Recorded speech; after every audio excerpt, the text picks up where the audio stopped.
came home from prison and my 9-year-old asked me, "Who are you?" I stood by the door with my release papers in hand, staring at the kid whose goofy smile I would never mix up. "Clayton, baby, it's me. It's Mommy. I'm home." Clayton went pale like he'd seen a ghost. "But Daddy said you died in prison." "What? That's crazy, I'm right here." He backed away into the house, his tears now streaming. No, Mommy's dead. We went to her funeral. I put flowers on the wooden box she was in." "What box? What funeral?" I stepped forward, but Clayton ran deeper into the house. "Daddy!" My husband Carter appeared in the hallway, and when he saw me, his knees literally buckled. "Who are you?" He pulled Clayton behind him, protective. "Carter, what are you talking about? It's me, Vivian. I just got released from prison. I held my release papers out, but he didn't move. Vivian died 8 months ago." His voice was breaking. "Sewer slide in her cell. The warden called me himself and delivered the goodbye letter. I identified the body.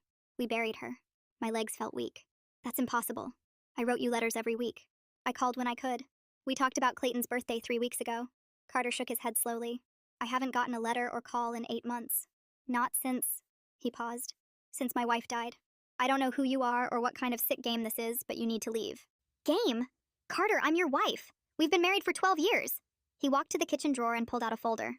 His hands were steady now, like he'd made up his mind about something.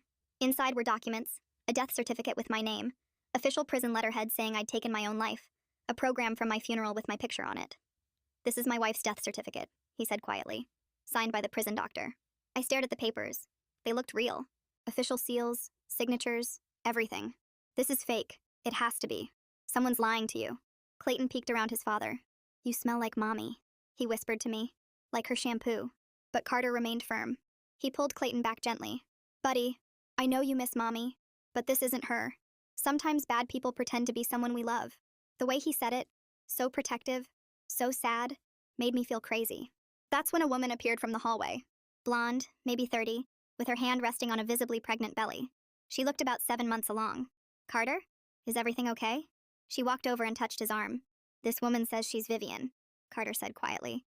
The blonde woman's eyes immediately filled with shock and sympathy. "Oh, honey." She reached her hand out to me. "I'm so sorry. But after Carter lost his wife, we met in a support group. I lost my husband too.